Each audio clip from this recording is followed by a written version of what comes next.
Hi everyone! Welcome back to Ophirian TV series. In video number 1 entitled The True King Solomon and the Ophirian People, we have shown that King Solomon, the Israelites, the Jews, the Ophirians, and the entire Hebrew ancestry is a black race. This should not be a surprise because Adam is a black man according to the research by the National Geographic. Now, in this video, we are going to show the true cradle of human origin. To understand our video series and avoid confusion, we strongly advise you to forget first about other videos that say the rivers of Genesis are in the bottom of the ocean, referring to the Eden River and its branches Pison, Gihon, Hiddekel, and Parat. We are not attacking them, but we oppose the bottom of the ocean idea. Remember, Solomon was anointed king of Israel in Gihon Spring and not in the bottom of the ocean. The Gihon Spring in Israel is just a very small outlet of the gigantic Gihon River system. In one of our upcoming videos, we will plot the exact locations of the main Eden River and the 4 branches in relation to the territorial boundaries of the sons of Noah. This is critical in identifying the true cradle of human origin, whose location depends on the position of the boundaries and the rivers of Gihon and Pison. As an overview, this video is part 1 of 3. We will present here the true origin of modern humans and when they first appeared on Earth. Then, on part 2, we will locate the Garden of Eden based on the territories of Noah's sons. Then, on part 3, we will locate the land of Havilah where the Garden of Eden is located in relation to the rivers of Genesis and the elements present.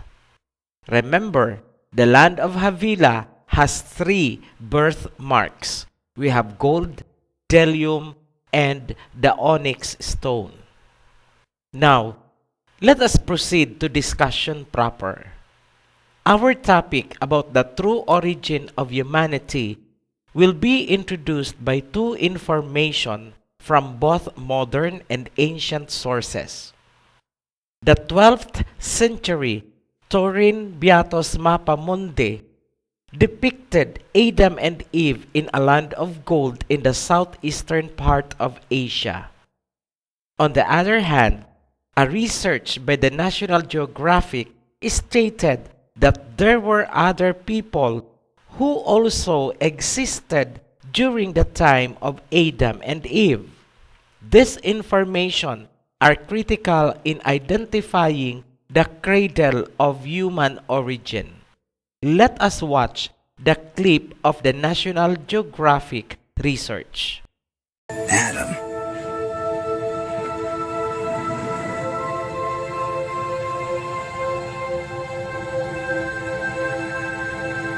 Without the skull, we can't know for sure what Adam looked like.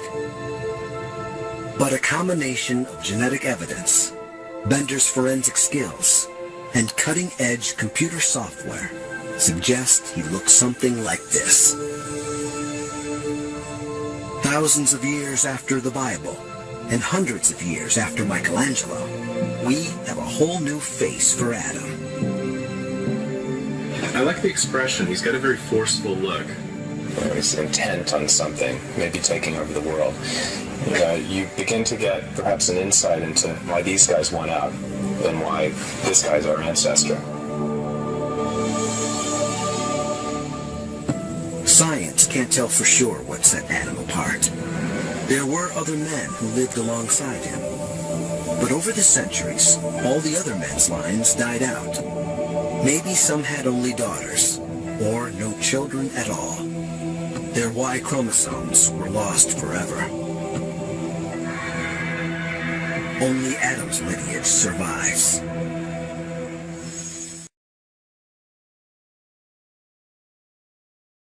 To start the ball rolling, do you still remember the story about Cain and Abel? Well, of course, I suppose you do. But have you noticed a big issue that remained unsolved?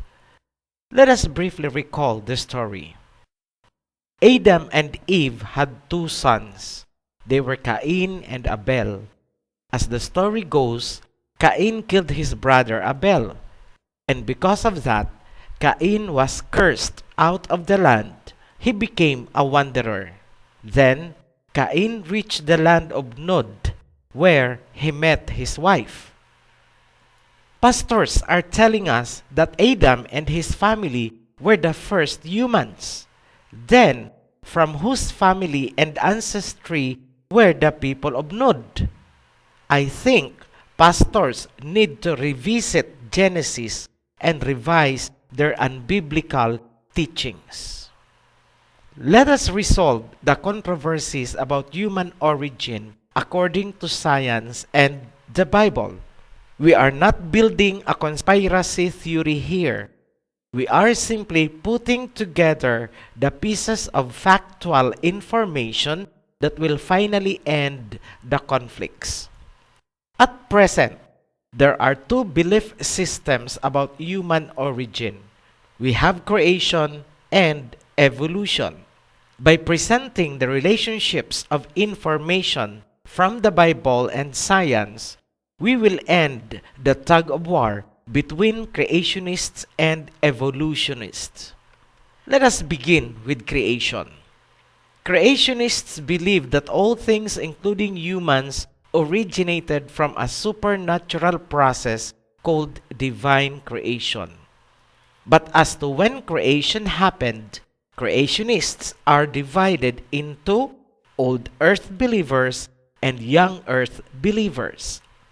Supporters of the old earth believe that humans were created hundreds of thousands or maybe up to millions of years ago, while supporters of the young earth believe humans are created barely 6,000 to 10,000 years ago.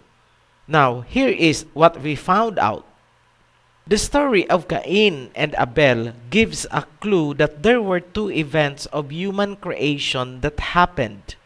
The first was presented in Genesis chapter 1 and the second is in chapter 2. During the second creation, only humans and animals were created again. Why? Because the landscapes are already present since the first creation. The common belief that Genesis chapter 1 and 2 are one and the same, and that the first male and female in chapter 1 were Adam and Eve is a big mistake. We will show that the pair of male and female mentioned in Genesis chapter 1 was not Adam and Eve. It was only in the second creation when Adam and Eve appeared in the story as presented in chapter 2. We will keep the explanation simple, short, and direct to the point as much as possible. Now, let us continue by comparing the scenarios that clearly distinguish the first and second creation events. During the first creation in Genesis chapter 1, a place was prepared ahead of time before the first couple was created. Notice that green vegetations, fruit-bearing trees, and other amenities of nature were already in place before the first male and female were created. But now in chapter 2, Adam was created in a barren land during a drought. The verse said, "No shrubs and trees grew because there was no rain." Is this not a different scenario compared to the first creation of man where everything was already green? This description clearly portrays a different place, a different time, a different climate, and a different scenario. Overall, the event of Adam's creation contrasts with the first male and female in chapter 1. Have you noticed? To emphasize further the event of Adam's creation is the verse recited just before a dead is finally laid down to the grave. It reads, "From dust you were created, to dust you will return." The word dust denotes that the ground from which man originated was dry. Is this not describing the event of Adam? Now where in the Bible can you read, "From mud you were created, and to mud you shall return"? There is nothing like that. Another point of comparison. The first male and female in Genesis chapter 1 were created for the purpose of populating the earth and have dominion over other creatures. That is the reason why they were created at the same time. Such was not the case for Adam and Eve. Notice that Adam was alone when he was created.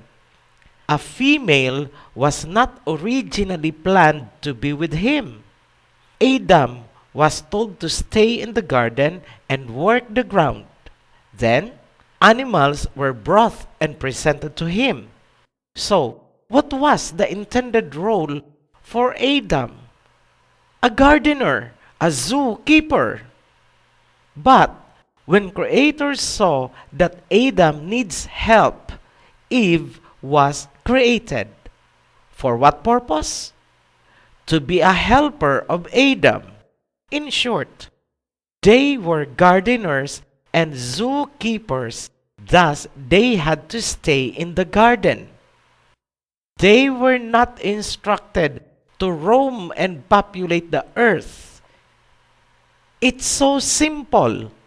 Let us not complicate the event with wushy-wushy insertions to satisfy our fantasy and wild imaginations. While in the garden, sexuality was out of Adam and Eve's consciousness. After eating the fruit from the forbidden tree of knowledge of good and evil, their sexuality and libido were awakened. That is why they were hiding and ashamed. The Creator clothed them to hide their nudity. And the first time Adam made love to Eve was after they were cast out from the garden. The entire story reflects that they were not originally intended to go forth and multiply and populate the earth. That is why sexuality and libido were suppressed from their consciousness. They had to stay in the garden, work the ground, and take care of the animals. Such role and purpose clearly distinguished them from the first male and female of the first creation in Genesis chapter 1. Creationists believe that humans are created after the likeness and image of the Creator. It is written, "Let us create man after our own image and likeness." Then, they were instructed to multiply or reproduce essentially with that image. Some questions might be popping right now in your minds. What happened to the descendants of the first male and female stated in Genesis chapter 1? Or maybe you might be thinking, why was it necessary to create again another humans, being Adam and Eve? These questions will be answered by the succeeding events called evolution. Based on Darwin's theory, evolutionists claim that humans descended from apes and chimpanzees. That means our great ancestors were apes. This commentary is not opposing evolution. The fossils recovered cannot be denied. However, we are going to put evolution in its proper place. Bipedalism, or the ability to walk erect on feet as we do today, has been traditionally regarded as what distinguishes humans from apes. Evolutionists present bones with mixed human and ape features called transitional apes, or hybrids. They claim that these hybrids are apes on the way to becoming humans. But this idea is opposed by a notable anthropologist and scientist, Professor Robin Crompton from Liverpool University, and his associates. As published by Independent UK, Professor Crompton was quoted saying, "They got it all wrong. It is the other way around. Modern humans and apes originated from a more human common ancestor." In short, the hybrids whose fossils are being presented by evolutionists descended from a human ancestor. That is the truth about evolution. Professor Crompton simply means that the DNA of the first human ancestor from Africa was corrupted. That is why the later generations are becoming apes until they became extinct. We believe Professor Crompton is right all this time. There were many theories about the cause of extinction of these hybrids. Some sounded like a story from Planet of the Apes. In the book Ophir, the Paradise Between Corruptibility and Incorruptibility, a more scientifically plausible idea about the cause of extinction were presented to include genetic aberration resulting to hormonal and metabolic dysfunction affecting reproduction and adaptation ability. Another possible cause, extreme climate change. Seemingly, the scientists missed out genetic aberration as the most possible cause of extinction. It must be remembered that during the evolution process, the genes undergo massive re-engineering, coding and re-encoding, and other transformations. Transcription errors could happen, which then became more compounded with each succeeding generation. The Homo luzonensis recently found in Kalinga province in the Philippines was reported to be much shorter and having small brain than the older Homo erectus. Scientists explained that the dwarfing was caused by being in an island. Well, if that is the case, then all humans in the island since time immemorial could have been dwarfed. But such did not happen. There must be other reasons. Recalling basic human anatomy and physiology, dwarfing and stunted growth are more related to hormonal and metabolic dysfunctions with underlying genetic predisposition rather than being affected by the island. Other factors are but secondary. In response to the question, what happened to the first created humans? We believe that they have gone extinct as they evolve into something else. Now, let us consider climate change as aggravating cause of extinction. According to NASA, the Earth tilted on its axis approximately 6,000 years ago. This resulted to a climate change that turned most of Africa into deserts, including Saudi Arabia. Before this tilting, those places were once verdant green with lush vegetations and jungles. The Sahara Desert as we know it today was once a green Sahara. These places used to be the cradle of the unfortunate first batch of humans. We believe this climate change played a significant role in the extinction. However, we are not denying the possibility that those who migrated earlier out of Africa may have survived.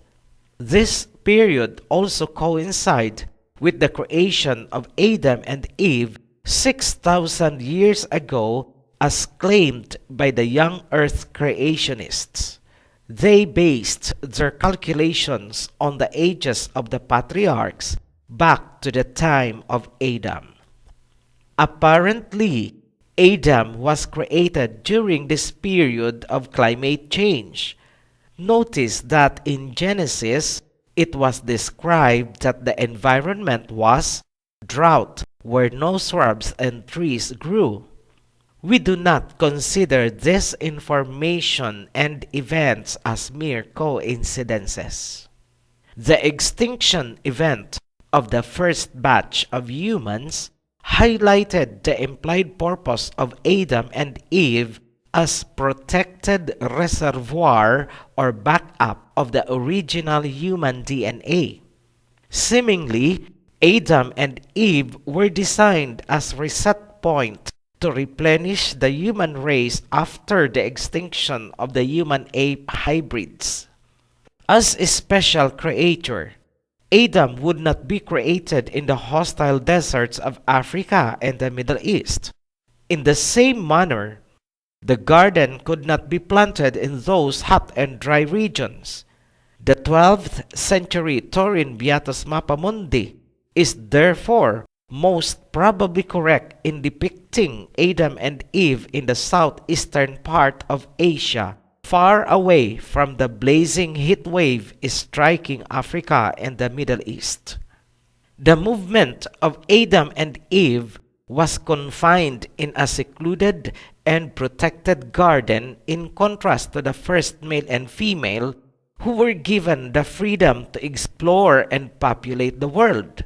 Now, let us go back to the question, from where are the people of Nod where Cain got his wife?